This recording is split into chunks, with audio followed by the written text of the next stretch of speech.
Hello বন্ধুরা, তোমাদেরকে একটা আপডেট দিতে এলাম। দেখো, আমি একটা প্যানের মধ্যে গরুর দুধ নিয়ে নিয়েছি। এই দুধটা আমি কিছুক্ষণ আগে ফাটানোর চেষ্টা করলাম, কিন্তু ফাটেনি। তো আমি ভাবলাম যে এটা একটু ভিডিও করাই যাক, কারণ আমার মতো হয়তো তোমরাও অনেকে আছো যে এরকমভাবে ঠকতে পারো। তো তোমাদেরকে দেখাই, আমি একটা দুধ ফাটানোর পাউডার নিয়ে নিয়েছি। এই পাউডারটা দেখো, এই পাউডারটা দিয়ে দুধ ফাটিয়ে ছানা তৈরি করে। তো আমি ভেবেছিলাম যে চলো এবার একটুখানি পাউডার দিয়ে দিলাম, অনেকটাই পরিমাণে দিলাম। এইবার আস্তে আস্তে সেই পাউডারটা দুধের মধ্যে মিশিয়ে দিলাম।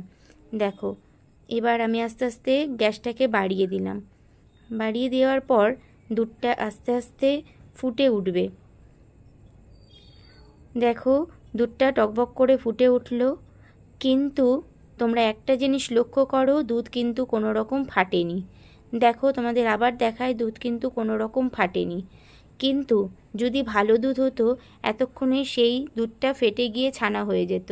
তাহলে বলো, আমরা দুধের পরিবর্তে কি খাচ্ছি? এই জন্য তোমাদেরকে এই আপডেটটা দিতে এলাম যে তোমরাও আমার মতো সতর্ক হয়ে যাও।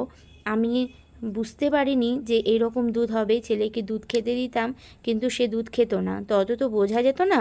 তো তারপরে আমি নিজে একবার খেয়ে দেখলাম যে হ্যাঁ, দুধটা কেমন নোনতা। এইবার আমি দুধটা নোনতা ঠিক আছে, আমি ভাবলাম তাহলে এই দুধ দিয়ে তাহলে ছানা দেখি তো হয় নাকি। এইবার যেই ছানা আমি দুধের পাউডারটা দিতে নিলাম, কোনো রকম দেখি কোনো রকম ছানা হচ্ছে না। এইবার তোমরা বলো যে আমরা কি খাবো, তাই না? বাচ্চাদেরকে কি ভালো জিনিস খাওয়াবো? দুধের মধ্যেও যদি এরকম ভেজাল হয়, তাহলে আমাদের বাচ্চারা কি খাবে?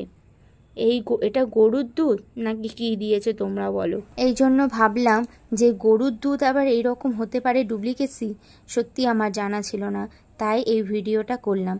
তো তোমরা এই ভিডিওটা প্রচুর পরিমাণে শেয়ার করো, তোমরাও অ্যালার্ট থেকো যে তোমরাও তো আমার মতো হয়তো বাড়িতে গরুর দুধের জোগান নাও।